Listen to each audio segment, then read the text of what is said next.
गुरुर्विष्णुः गुरुर्देवो महेश्वरः गुरुर्साक्षात् परं ब्रह्म तस्मै श्रीगुरवे नमः। ॐ श्रीगणेशाय नमः। श्री सरस्वत्यै नमो नमः। श्री गुरुचरणकमलेभ्यो नमो नमः। आज का जो हमारा विषय है वो अथ होमः। होम के बारे में हम लोग विचार कर रहे हैं।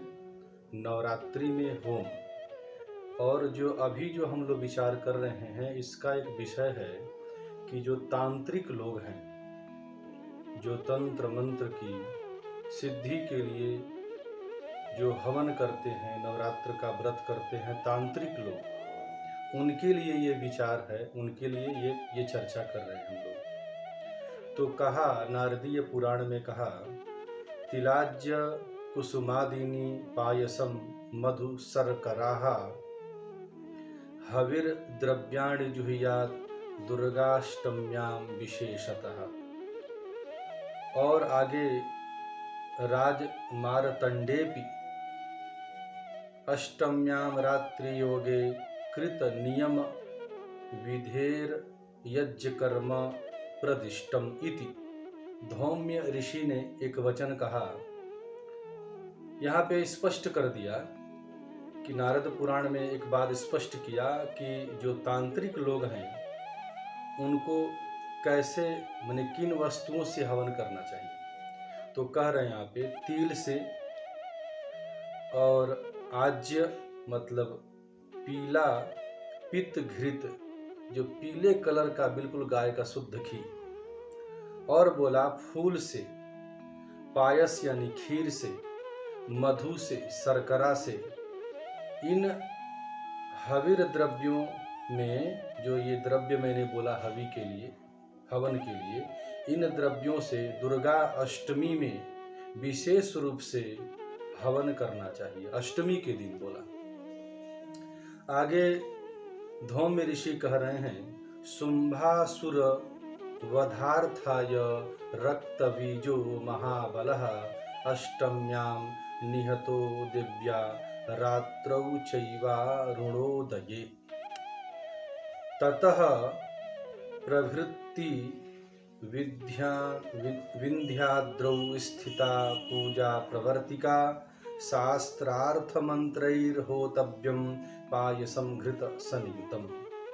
कह रहे हैं कि भगवती देवी ने शुंभासुर, जो शुंभ नाम का जो असुर था, उसका वध करने के लिए भगवती दुर्गा ने अष्टमी की रात अरुणोदय की बेला में महाबलशाली रक्तबीज का वध किया था माने। तभी से विंध्याचल में पूजा का प्रचलन शुरू हुआ। और आगे कह रहे हैं कि शास्त्रार्थ पूर्वक मंत्रों से, माने शास्त्रों के अर्थ पूर्वक मंत्रों से घृत युक्त घी से मिला हुआ पायस यानी खीर, और कहा मांस से हवन, मांस के द्वारा हवन करना चाहिए। ये पहले ही मैंने वर्णन किया कि ये जो हवन की व्याख्या जो मैं कर रहा हूँ वो सिर्फ तांत्रिकों के लिए, मांत्रिकों के लिए है। जो गुरु परंपरा से जो अघोर मार्गीय लोग हैं उनके लिए ये, जो वो लोग जो हवन नवरात्रि में करते हैं या नवरात्रि व्रत करके देवी की उपासना करते हैं, तो वो जो तांत्रिक लोग हैं उनको इस विधि से हवन करना चाहिए। और आगे कहा कि यहाँ जो मांस की बात कर रहे हैं वह मांस बकरा का ही होना चाहिए। और कहा विशेष रूपेण, यहाँ पे आगे कह रहे हैं कि मांसान यत्र होमार्थे मेषाद्यानि च सर्वशः अजस्त्वे कस्तु होतव्यो रक्तवर्णो विशेषतः। कह रहे हैं कि यहाँ जो मांस की बात किया हमने, तो ये मांस विशेष रूप से बकरे का होना चाहिए।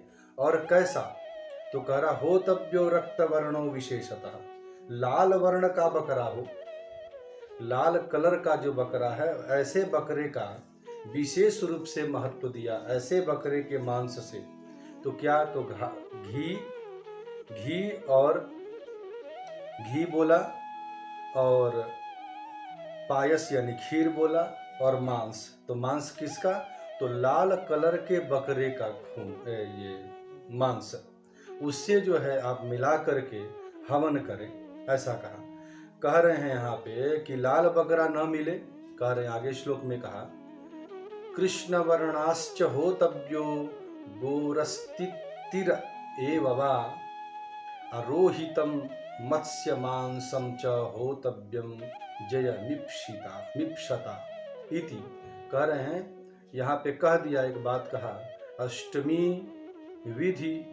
विधिम अधिकृत्य श्रुत्वाद अष्टम्यां होमः प्रतिपाद्यते, अतएव नवम्यां होम निषेधोपि काल निर्णये।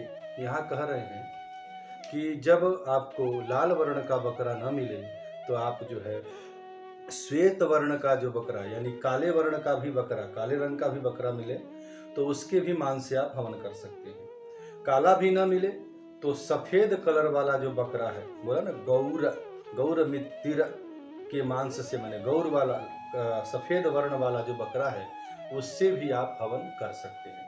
और ये मिल जाता है।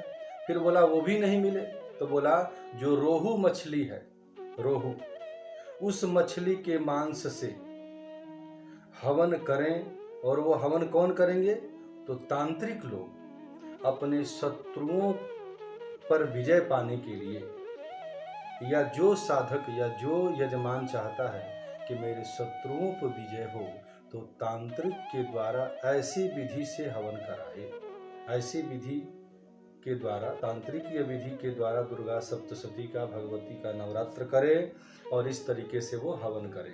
तो कब हवन करना है, तो बोला तांत्रिक जो हवन करेगा वो अष्टमी को करेगा। हमने पूर्व में भी कथित किया है, पूर्व में भी हमने कक्षाओं में बताया है कि अष्टमी के दिन ही बलि करना है, नवमी के दिन भी बलि किया जाता है।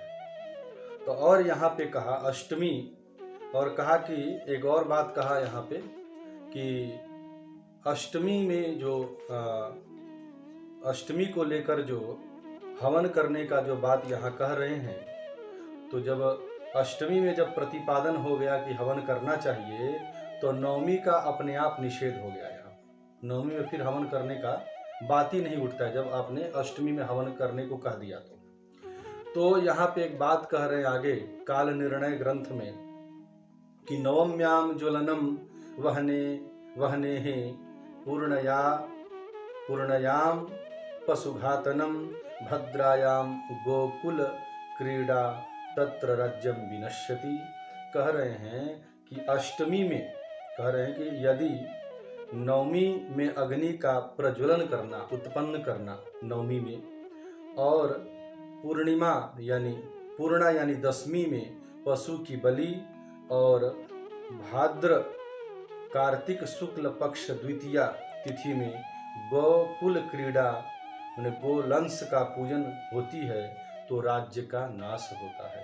यहाँ ये बात कह दिया कि नवमी में अग्नि का प्रज्वलन नहीं करना है, ये काल निर्णय में ऐसा बोध कराया। तो आगे फिर कह रहे हैं कि होमस्तत्र कर्तव्यः स्वमंत्रेण जयार्थिभिः जात वेद सेति मंत्रेण सम मंत्र परमाहुतिम। यहाँ पे कहा कि इस अष्टमी में, जो अष्टमी की बात कहा हवन करने के लिए, तो अष्टमी में होने वाले जो होम हैं वो किस लिए हैं, तो प्रयोगाकार है, प्रयोग के लिए है, खाली किस अनुसंधान के लिए। जब तांत्रिक किसी पे अनुसंधान करता है तब वो अष्टमी में हवन करेगा। किसी को मारने का अनुसंधान करता है, किसी पे विजय पाने के अनुसंधान करता है, वो उस समय जो है तांत्रिक अष्टमी में ही हवन करेगा।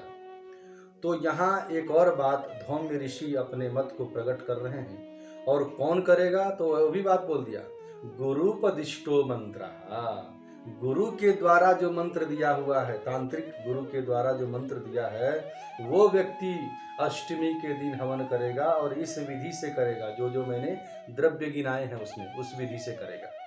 आगे कहा आगे कहा यहाँ पर डामर तंत्र में कहा कि रुद्राध्याये यथा होमो मंत्रेणैकेन सध्यते चंडी सप्तसती जाप्ये होम मंत्रो नवाक्षरः।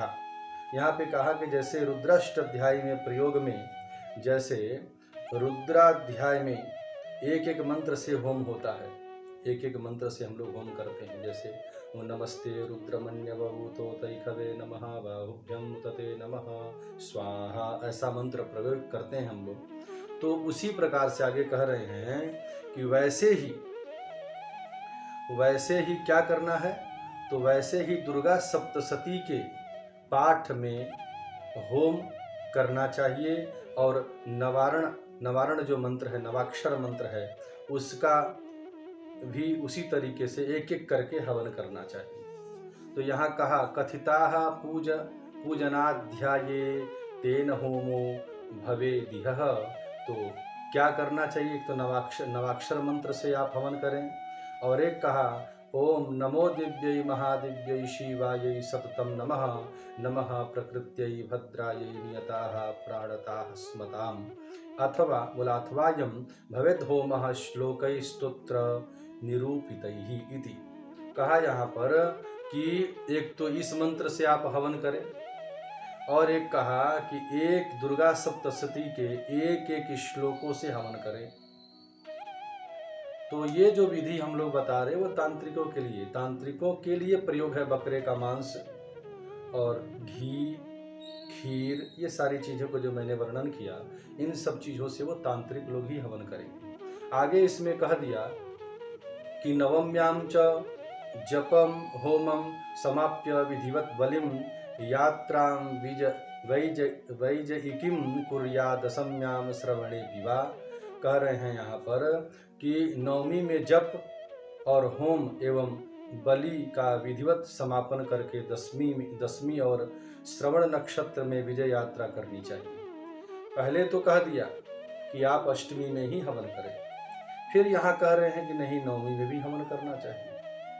तो यहाँ पे एक और बात कहा, मासी चा स्वयुजे वीर नवमी या नराधिप तस्याम स्नानम जपो होमो दानम चैव विशेषतः। यहाँ पे कह रहे हैं स च अष्टम्याम असंभवे नवम्याम कार्यः। जब अष्टमी में हवन न हो पाए तब आप नवमी में हवन कर सकते हैं, ऐसा विधान यह शास्त्रों में।